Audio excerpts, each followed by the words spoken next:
me. That's the problem with riding these cycling lanes and walkways. There's always someone with a hood on who's not looking where they're going or has earplugs.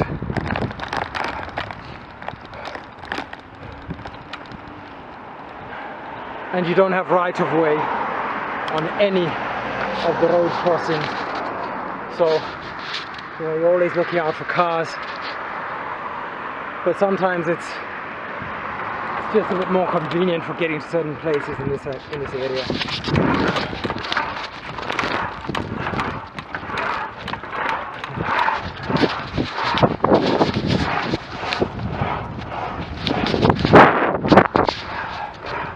So today I'm meeting up with Stu, and we're meeting at the base of the biggest hill in probably 20-mile radius. So I suspect we're gonna have to climb up it. I haven't done any hill climbing for a long time. I'm not in a high level of fitness. I'm only riding once a week.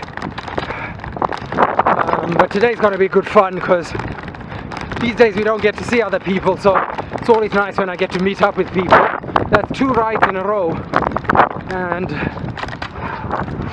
I get to meet people. Now, someone asked about stretching for cycling, or stretching after riding the elliptical, stretching after running. The rules are actually the same, so I'm going to give some principles first. There are certain rules you have to obey if you want to benefit from stretching, and then I'll show you a few stretches that I do at the end of my workouts. And it's important I say that because it is actually more important to stretch at the end of a ride, not before. Stretching before a ride is not really important, although there may be 1 or 2 you can consider, and we'll talk about that after the ride.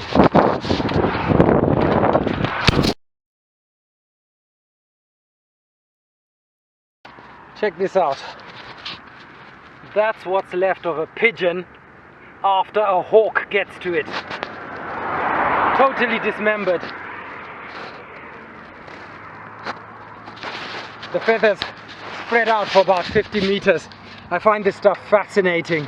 I had one of these giant hawks come down in my backyard back in 2016, and it killed a pigeon just like that. They just start eating it alive. I'm putting a link here so you can actually see that video if it's of interest, so you know what happens in the natural world. They're not all vegans. In one of my previous videos I showed you a delivery robot. Here's one in action.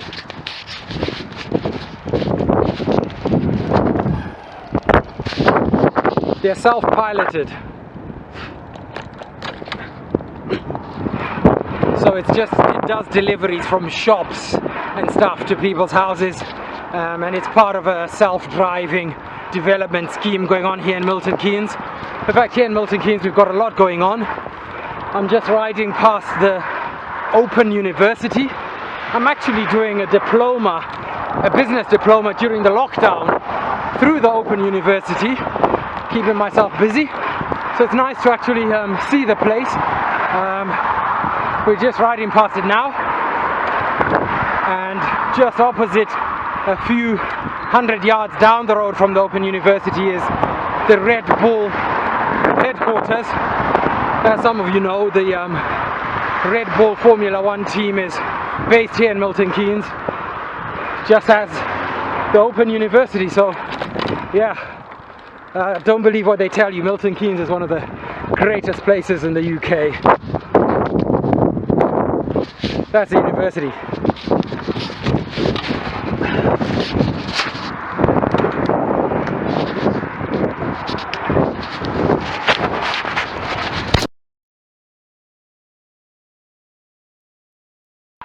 After this, after this you'll be okay. But yeah, you're right, it keeps coming back, doesn't it? This is madness. Oh, my lungs are already scared. I haven't even started. Oh. Well, Just look out for my buddy Stu, because he could come blazing down this hill any moment. He's coming from Leighton Buzzard.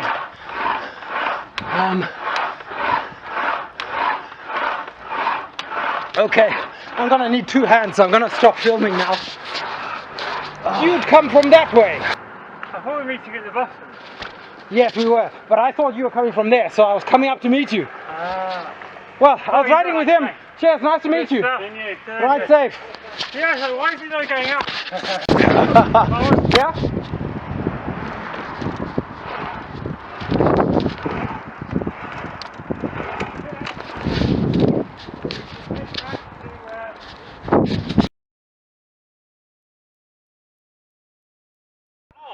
Yeah? Oh, it fell onto it and scratched it. Okay. Yeah. Yes.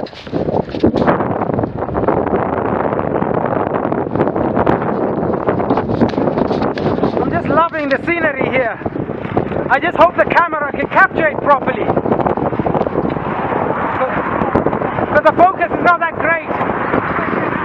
It is, it's lovely everywhere. Look at those hills. Is that the Cotswolds or are we too far? Well, we're 30 miles in, so we're still feeling fresh. We're 250 miles into our ride and looking like we've just started, looking like we've done 15. Yeah, looking like we've done 14 actually, 14.00 I think. But yeah. I'm so much heavier than Stu that when we go onto the hills, look how far behind I leave him. So which way, Stu? Okay, straight on. Whenever we go down the hills, we just come down a massive hill. I left him like hundreds of meters behind, just because of my weight. Today I'm 78 kgs. Oh, I wonder whether the point's going to go or not. It's quite a historic, it's quite a forest. It's been there a long time. Yes.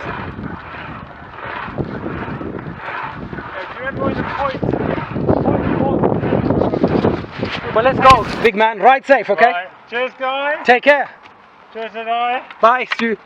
Thanks for the ride. Good.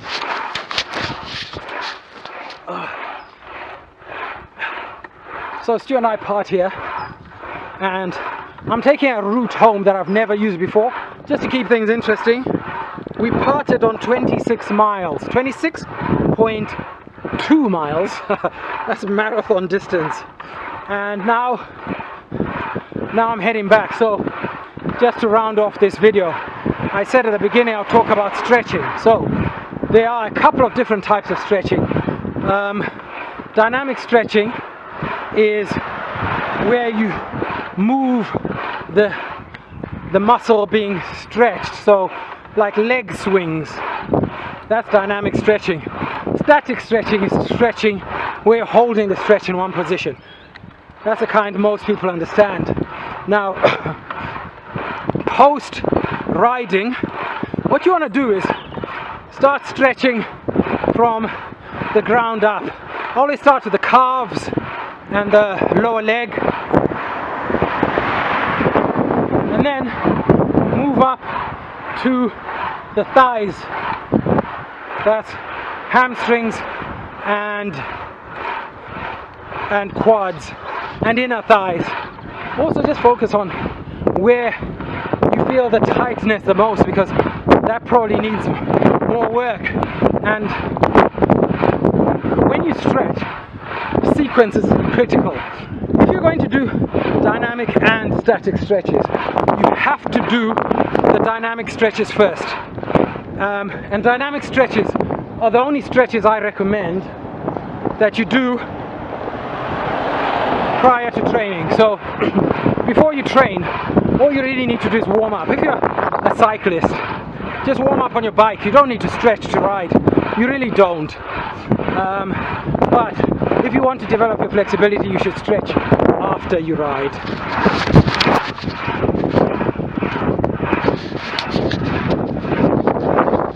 So the only stretches that work well before an activity are dynamic, because they prepare you for that activity. You're going to be moving. But to advance your flexibility, you then do static or developmental stretches after training, when there's a lot of blood in your muscles and the stretch reflex has reduced because the muscles are warmed up. So if you do a very long bike ride, doing advanced stretches is not advisable. You become stiffer when your muscles are tired. So medium distance rides are the best rides to practice flexibility training after. I'm just loving the scenery.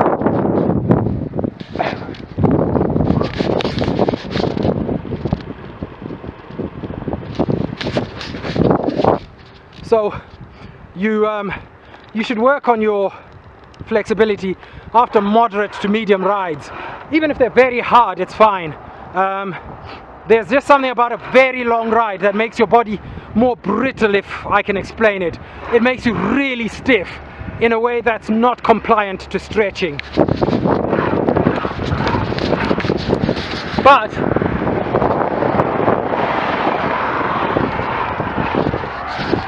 when you stretch after a short ride, even if it's an all-out time trial, your body is still flexible, and in fact it's pumped with blood. What happens on a long ride is that your body starts kind of warming down.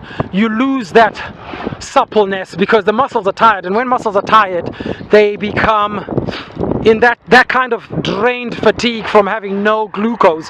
They become very stiff. So you can stretch after a gym session even if you were exhausted. Normally you'll be more flexible.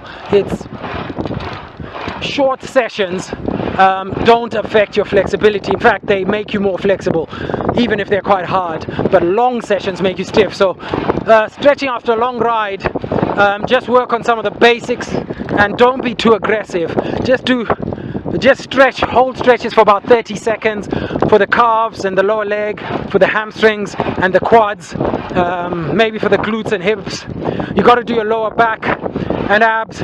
I also do upper body stretches, and there's some that are important for cycling, and I'll show them to you after this. So when I get home, I'll do my stretching routine, and you can see some of those simple basic exercises. Don't worry that I showed splits in the thumbnail. I only did that so you know that you're being advised by somebody that's actually very flexible and knows what they're talking about. But you don't have to do advanced stretches to benefit as a cyclist.